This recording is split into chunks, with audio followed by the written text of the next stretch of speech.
So now let's do the next problem. Find y of t where y of t is equal to x1 of t convolution with x2 of t, where x1 of t is given as sine 3t u of t and x2 of t is equal to cos 2t u of t. Okay, so here let's start. We know that y of t is equal to, according to the question, it is x1 of t convolution with x2 of t, or that means if you take Laplace transform, let's write that also, taking Laplace transform of the above equation,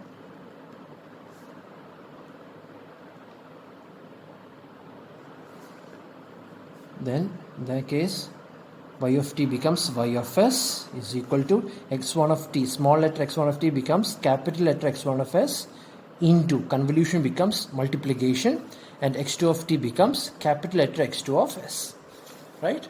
So simply find x1 of s, then find x2 of s, and then find the inverse of y of s. So you will get the answer of y of t. So what is x1 of s? Here x of t is given by sine 3t u of t. So x1 of s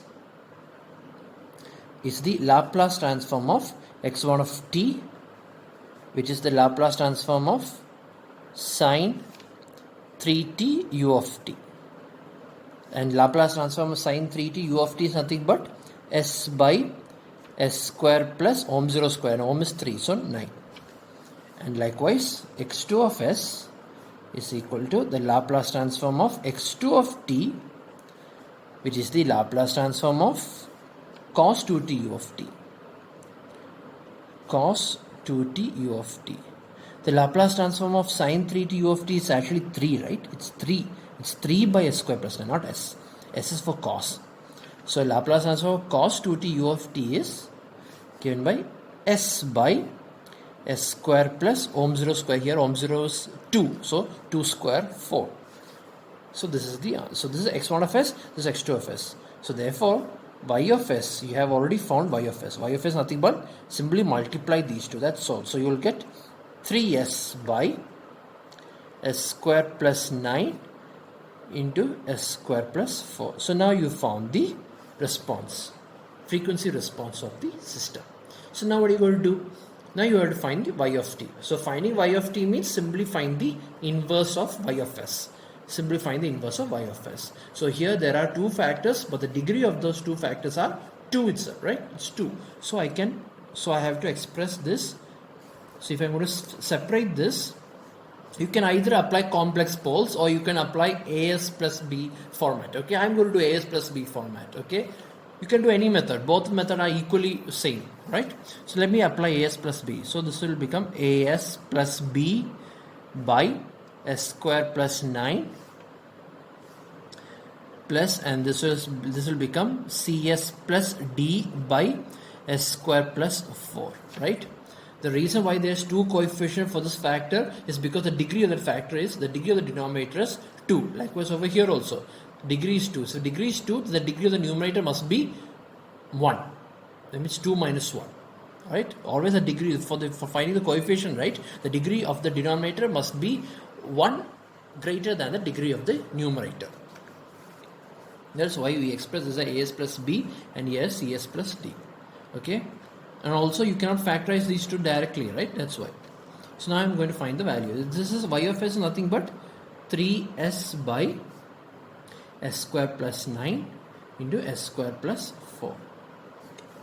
So in that case, if I am equating these two equations, then I could say that 3s is equal to, when I'm going to cross multiply, let me write the step directly.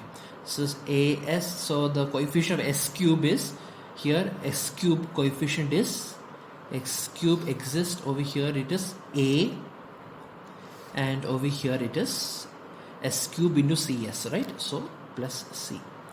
This is the coefficient of s cube plus, now next to find the coefficient of s square, here as cube plus bs square. So it will become b plus, and the coefficient of s square over here is d.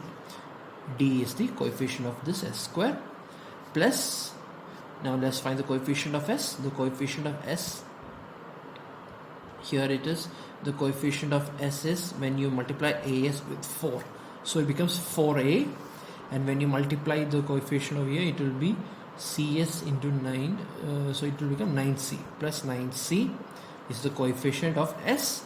Now plus, now the coefficient of s raised to 0, here it is, when you multiply here, it will be 4b, and here it will be 9d, right?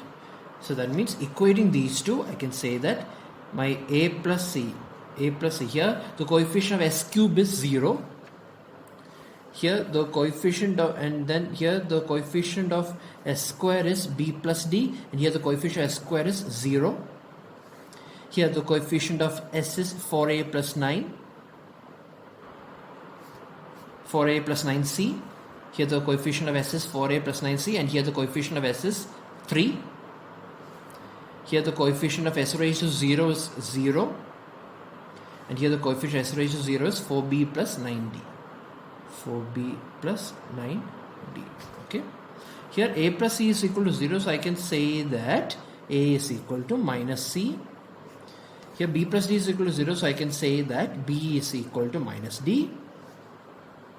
And here, in that case, if I put over here, then in that case here 4a, I can replace 4a with minus c, so it becomes minus, so this becomes minus 4c plus 9c equal to 3, or in other words, c is equal to 9 minus 4, 5, so c is equal to 3 by 5. If c is equal to 3 by 5, then a is equal to minus 3 by 5. So I found a and I found c. Now let's find b and d. So here b plus d is equal to 0. B plus d is equal to 0 means then b is equal to minus d. Okay. And 4b plus 9d is equal to 0. So 4b plus 9d equal to 0. So replace this b with minus d. So it becomes minus 4d plus 9d is equal to 0, or 5d is equal to 0. So therefore d is equal to 0 and b is also equal to 0. Right? So therefore b is equal to 0 and d is equal to 0. So only a and c remains.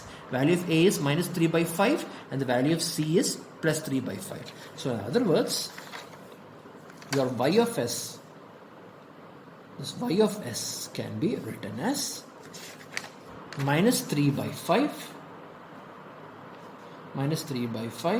into minus 3 by 5 as, right? S by s square plus 9 plus 3 by 5 into s by s square plus 4.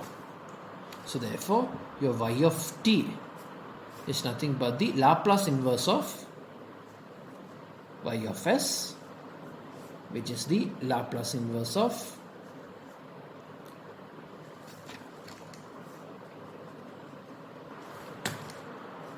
minus 3 by 5 Laplace inverse of s by s square plus 9 plus 3 by 5 Laplace inverse of s by s square plus 4.